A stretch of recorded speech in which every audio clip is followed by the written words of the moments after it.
So at our most recent mastermind for our group of seven-figure e-commerce business owners, one of our members, one of our newest members, he owns a nice business doing at least about $5 million a year. And he was trying to figure out how to grow his business. So he's looking at new products, new markets, how to expand the brand. And I was kind of digging through some of this stuff and some conversations over lunch. And I was asking him about his paid advertising. And so I believe he was spending about 30 grand a month on Facebook ads. And he had a lot of room to run in terms of the market size for his products. And I was asking how well his ads were doing. And they were basically making money up front, how much they spent versus how much profit they would make on a customer. But they were kind of capping out because the person internally was doing this job amongst, 10 other jobs, like a lot of businesses. And I was like, forget all these other things, new products, new branding, all that stuff. Literally just give Facebook more money and your business will explode. And because he was already in the position and ready to scale. And so the easiest way to make more money in business is to increase profitable ad spend. Now, increasing ad spend where you're losing money is the easiest way to waste money and to burn cash.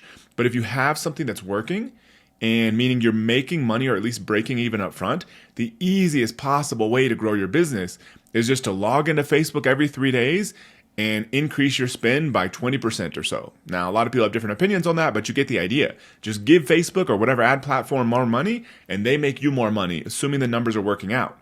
And so what I wanted to talk about in this particular episode is how to know if you're ready to scale.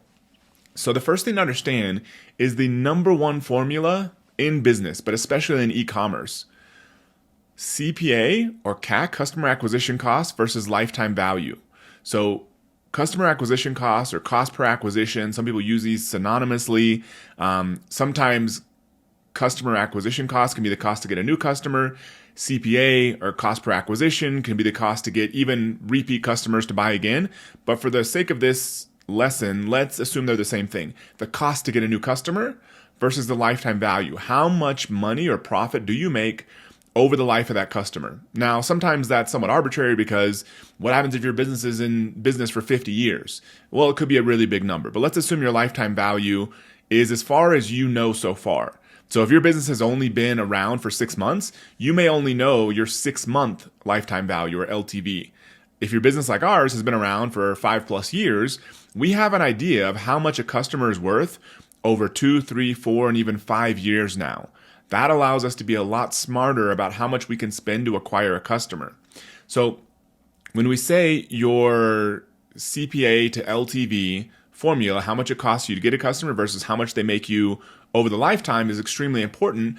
One thing to understand about lifetime value specifically is about 68% of that, according to some stats, is the first order. So everyone loves to talk about lifetime value is so great. How do you increase that? More than 2/3 of that comes on the first order because a lot of customers are not going to come back and rebuy again. Some stats show it's only about 25%, even if you're doing a good job, are ever going to come back and buy from you again. That means how much money you make up from them up front is going to be at least 2/3 of how much money you make from them forever for an average customer. Now, some customers like ours, they may have spent $60 up front. They've spent $2,000 to $3,000 over the years with us. So for that one customer, that's not true. But on average, across all your customers, 2/3 of that at least comes from the first order. So what we're really looking for when we talk about LTV or lifetime value is the profit number associated with that, typically gross profit. So if you say you have a lifetime value of 1 year of $100, but your margins are terrible, say you have like a 20% margin, gross margin, then you're only making $20 off of that customer. It doesn't matter how much revenue it is. What really matters is the gross profit. So what typically goes into gross profit is the product selling price, how much you actually collect from a customer, minus the hard product cost of goods sold, the actual physical unit cost, plus any associated shipping to get it from the manufacturer to your warehouse or 3PL or to Amazon, and then the individual cost to get it from the 3PL or warehouse or Amazon to the customer, assuming customers aren't paying for shipping, which hopefully they are, at least in most cases. So that's what's going to go into gross profit. A lot of times credit card processing fees, the 3% or so you pay there. So it's like on every single unit you make, after you have to pay for all those associated costs, how much cash do you get to keep? Typically, we're not talking about the more fixed costs, such as your staff and all that sort of stuff, that's usually in the operating expenses line. We're just talking about the gross profit side. So that's what you want to know. So say, for example, like us, your gross margins are about 50%. If you bring in a $100 sale, about 50% or $50 is ours to keep. Because what we really want here is upfront cash, meaning your average order value multiplied by your gross margin. So say if your average order value is $70 and your gross margin is 50%, that means you get about $35 in cash you get to keep up front. And your goal is to be able to break even up front. Now, if you know that some percent of people, even if it's only 10%, 20%, 30%, are ever going to come back and buy from you, if you can get customers for free, get as many of them as humanly possible. So that even if you make no profit off those customers up front, but at least your gross margin is covering the cost to get a customer with paid ads, for example, or affiliates or any other traffic source, then you're basically getting a customer for free. If you can do that, and say if you can get 1,000 customers, 10,000 customers, 100,000 customers, 1,000,000 customers, some percentage of them are going to come back and buy in the future.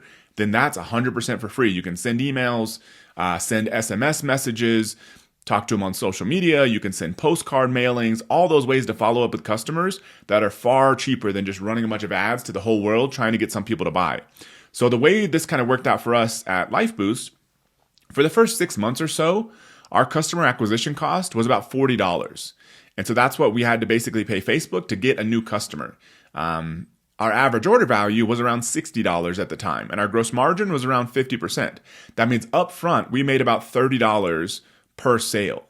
And so we were paying $40 to make $30. Doesn't seem like it made sense, but we knew a good chunk of those people, at least 25% or so, would come back and buy again at that same average order value or sometimes higher in month 2. So we were basically breaking even on the $40 customer acquisition cost in month 2. So month 1 we're negative, but as we're scaling, we got enough people rolling over to month 2 that it all worked out fine.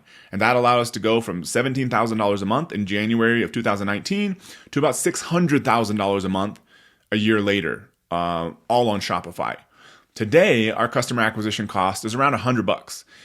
Now we have so much data that we know our lifetime value after a year, after 2 years. And so our goal now is basically to break even after a year on getting a new customer.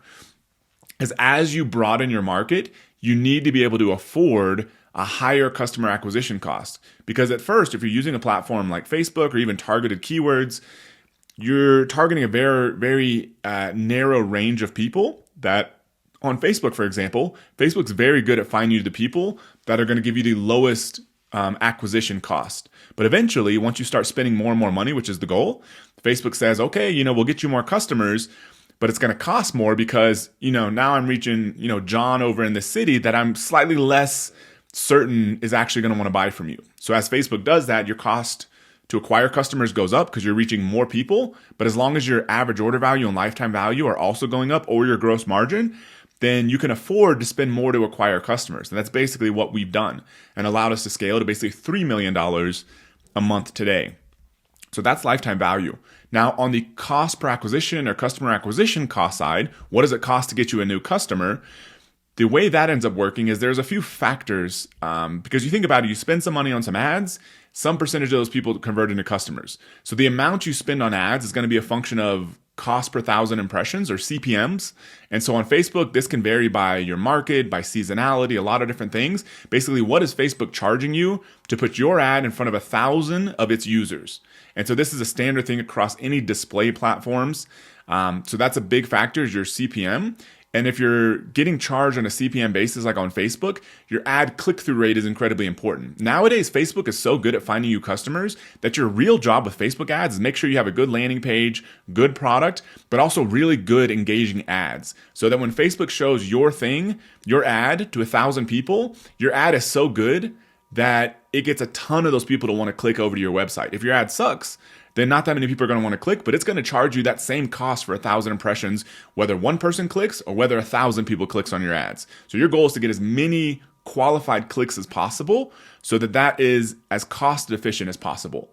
Now, if you're running a platform like Amazon or Google Search and you're paying on a cost per click basis, that's also going to be very important. So driving down your cost per click with better ads, better targeting, all that sort of good stuff is going to be a factor also. So that's what it costs to get somebody to your page. And then your conversion rate is going to be huge Because if you get 1,000 clicks and nobody buys, your conversion rate is terrible. If you get 1,000 clicks and 500 people buy, you have a 50% conversion rate, which is insane and is basically never going to happen. Then you're going to get a lot more sales out of those same clicks.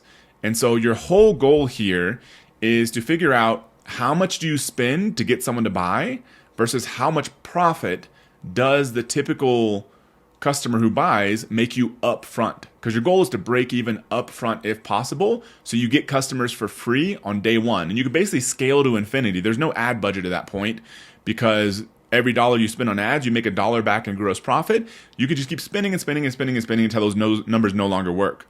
Now, if you're in the situation right now, and based on those numbers, if you're losing money upfront, you either have to reduce your ad costs by creating better ads that get more out of the 1,000 impressions that you're getting, or find some other ways to reduce your cost per click, or you have to figure out how to make more money up front off your customers.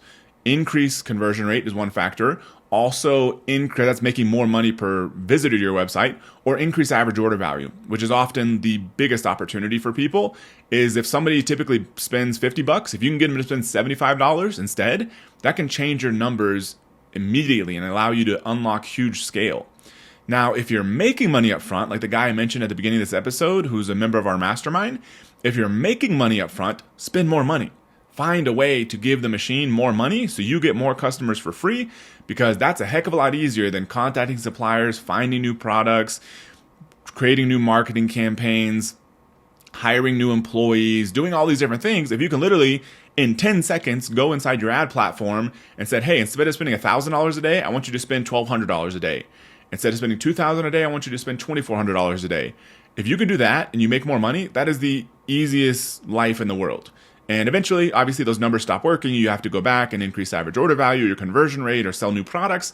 But up until that point, when you reach that at a point of diminishing returns, or until it no longer is profitable, just give the machine more money. So this is how to know if you're ready to scale. If you make more money up front in a cash basis, gross margin basis, than what it costs you to get a customer, or at least break even with those two metrics, then spend more money, you're ready to scale. If you're not getting that, then you probably need to either reduce ad costs or increase average order value or conversion rate. So starting tomorrow, we're going to dig into the 4 main scenarios to improve your performance on these metrics if you're not ready to scale. I call this, basically fixing your sales funnel. So part 1 is if your conversion rate's not very good.